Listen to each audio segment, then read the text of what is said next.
स्वागत है आपका उज्जवल क्लासेज में। फ्रेंड्स, आज अपन पढ़ने वाले हैं रीड सीटेट में जो 5th यूनिट आती है शिक्षा शास्त्र, वो पढ़ने वाले हैं। यदि वीडियो अच्छा लगे तो लाइक कीजिएगा, शेयर कीजिएगा, सब्सक्राइब कीजिएगा और कमेंट करके बताइएगा कि कैसा लगा। तो चलिए स्टार्ट करते हैं। शिक्षा शास्त्र, जिसको इंग्लिश में बोलते हैं पेडागोजी। शिक्षा शास्त्र नाम से स्पष्ट है कि शिक्षा का शास्त्र, यानी इस यूनिट में हमें क्या पढ़ना है। इस यूनिट में हम सिमट के कहाँ पे आ जाते हैं, विद्यालय में आ जाते हैं। शिक्षक शिक्षार्थी की बातें करते हैं, पाठ्यक्रम की बातें करते हैं, कक्षा कक्ष की बातें होती है, प्रभावी शिक्षण कैसे होना चाहिए वो बातें होती है। देखिए, प्रभावी शिक्षण एक डिग्री लेना या फिर ज्ञान होना, यही शिक्षण नहीं है। शिक्षण भी एक कला है, यानी आपको क्यों पढ़ना पड़ता है हमें शिक्षा शास्त्र। टीचर बनने के लिए शिक्षा शास्त्र का ज्ञान इसलिए होना चाहिए ताकि वो प्रभावी शिक्षण करवा सकें। यदि शिक्षण करवा रहे हैं और उसमें अधिगम ना हो तो वो किसी काम का नहीं है। शिक्षण इस टाइप का होना चाहिए कि एकदम पानी की तरह बहाव होना चाहिए कि शिक्षार्थी जो है वो आराम से ग्रहण कर सके, उसको कोई दुविधा ना हो। तो इस प्रकार से शिक्षण करवाने की एक कला है, वो हमें कैसे आएगी, प्रभावी शिक्षण हम कैसे करवा सकेंगे, वो तभी करवा सकेंगे जब हमें शिक्षा शास्त्र का ज्ञान होगा। तो इसलिए हमें इसमें शिक्षा शास्त्र पढ़ना जरूरी है। तो इसमें देखिए अपन क्या क्या पढ़ेंगे। इसमें सबसे पहला टॉपिक जो अपन पढ़ने वाले हैं वो पढ़ेंगे शिक्षण अधिगम। शिक्षण अधिगम, यहाँ पे हम अधिगम नहीं पढ़ने वाले हैं, लेकिन अधिगम जो है वो शिक्षण के ही रूप में, यानी अधिगम होना जरूरी है। यदि शिक्षण करवा रहे हैं और उसमें अधिगम नहीं तो वो शिक्षण नहीं कहलाएगा। शिक्षण तभी कहलाएगा जब उसमें अधिगम अनिवार्यता हो, बच्चों के व्यवहार में परिवर्तन हो, तभी वो क्या है, शिक्षण कहलाएगा। तो ये हम एक तो पढ़ेंगे अपन शिक्षण अधिगम। दूसरा अपन क्या पढ़ेंगे, इसमें एनसीएफ पढ़ेंगे। एनसीएफ 2005, जिसमें कुछ प्रावधान किए गए हैं, जिसका जो मोटो है वो है शिक्षा बिना बोझ के, लर्निंग विदाउट बर्डन। तो ये वाला अपन एनसीएफ 2005 पढ़ेंगे। और क्या पढ़ेंगे, और इसमें पढ़ेंगे अपन RTE 2009, RTE 2009, right to education act. ये वाला अपन पढ़ेंगे। इसमें बच्चों के जो शिक्षण है उसके बारे में, जैसे 14 वर्ष के स्पेशली बच्चे जो हैं उनकी एजुकेशन के बारे में इसमें कहा गया है, तो वो अपन डिटेल से चर्चा करेंगे। इसके बाद में अपन क्या पढ़ेंगे, एक पढ़ेंगे अपन क्रियात्मक अनुसंधान।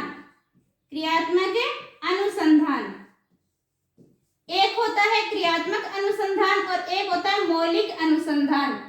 हमारे सिलेबस में क्या है, क्रियात्मक अनुसंधान है, लेकिन अपन मौलिक अनुसंधान की भी चर्चा डिटेल से करेंगे। थोड़ा मौलिक अनुसंधान के बारे में पता हो तो क्रियात्मक अनुसंधान समझना थोड़ा इजी हो जाता है। और एक टॉपिक अपना है इसमें मापन, मूल्यांकन और आकलन। एक अपन ये पढ़ेंगे कि बच्चे का मापन, मूल्यांकन, आकलन कैसे किया जाता है, कौन सी विधि है इसके करने के, क्या फायदे वगैरह जो भी है वो पढ़ेंगे। तो ये चीजें हमें यहाँ पे पढ़नी है।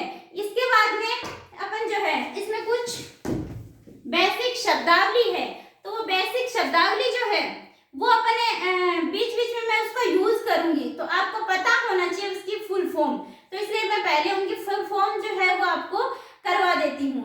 तो देखिए वो क्या है फुल फॉर्म। तो इसमें देखिए शब्दावली क्या है, ये वाली जो है कई बार पूछ लिया जाता है, कई बार एकदम माइनर डिफरेंस पूछ लिया जाता है। ऑफ और फोर भी बीच में ऐसे, कहाँ पे ऑफ आएगा कहाँ पे फोर आएगा वो भी पूछ लिए जाते हैं, तो ये आपको लर्न होनी जरूरी है। तो सबसे पहले देखिए एनसीईआरटी। एनसीईआरटी की फुल फॉर्म क्या है, national council of education research and training. ये इसकी एनसीईआरटी की फुल फॉर्म है, जिसको ध्यान में रखिएगा। राष्ट्रीय शैक्षिक अनुसंधान व प्रशिक्षण परिषद, ये इसकी हिंदी में। इंग्लिश वाला याद रखना ज्यादा जरूरी है, क्योंकि पेपर जो अपना इंग्लिश और हिंदी में दोनों आता है, तो हिंदी वाले की ज्यादा टेंशन नहीं लेनी, हमें इंग्लिश वाला याद रखना जरूरी है। National council of educational research and training. तो ये आपको अब यहाँ पे ट्रेनिंग की जगह टीचिंग दे देगा, तो ऐसे करके क्या है, थोड़ा इसको ध्यान में रखिएगा। फिर दूसरा है एनसीएफ। एनसीएफ की फुल फॉर्म सिंपली याद रखिएगा, नेशनल कैरिकुलम फ्रेमवर्क, जिसकी हिंदी में क्या बोलते हैं, राष्ट्रीय पाठ्यचर्या की रूपरेखा। तीसरा NCFSE, इसकी फुल फॉर्म क्या है, national curriculum framework for school educational, यानी स्कूली शिक्षा के लिए राष्ट्रीय पाठ्यचर्या की रूपरेखा। तो इनको भी याद रखिएगा। NPE की full form national policy of education, national policy of education, राष्ट्रीय शिक्षा नीति। फिर है POA, प्रोग्राम ऑफ एक्शन, कार्य योजना। ये जो फुल फॉर्म है कुछ और है, तो इनको आप सिंपली याद रखिएगा। और इनमें से क्या है, कई बार पूछ लिया जाता है, तो कुछ और शब्दावली देखते हैं जिनको याद रखिएगा। बीच बीच में मैं जो यूज करूंगी, अपन पूरी यूनिट पढ़ेंगे तब मैं NCERT बोलूंगा, आपको पता होना चाहिए कि NCERT की फुल फॉर्म क्या है। मैं बोलूंगा NCFSE, तो इसका फुल फॉर्म आपको पता होनी चाहिए, इसलिए पहले इसको लर्न कर लीजिएगा अच्छे से। तो चलिए कुछ और देखते हैं। तो नेक्स्ट है RTE, राइट टू एजुकेशन, शिक्षा का अधिकार अधिनियम, राइट टू एजुकेशन। फिर सिंपली याद रखिएगा CCE का कॉन्टिन्यूस एंड कंप्रेहेंसिव एजुकेशन, यानी सतत एवं समग्र मूल्यांकन। नेक्स्ट है FA, फॉर्मेटिव असेसमेंट, यानी रचनात्मक कह दो या निर्माणात्मक कह दो, रचनात्मक या निर्माणात्मक आकलन। नेक्स्ट है SA, समेटिव असेसमेंट, समेकित आकलन।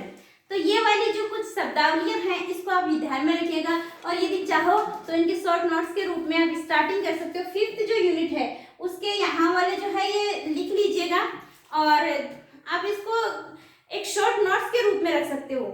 तो ये वाली शब्दावलियां आपको ध्यान में रखनी है। और अब जो है आगे इनका डिटेल से पूरी चर्चा करेंगे, वो करेंगे अपन नेक्स्ट वीडियो में। थैंक यू फ्रेंड्स, मिलते हैं नेक्स्ट वीडियो में।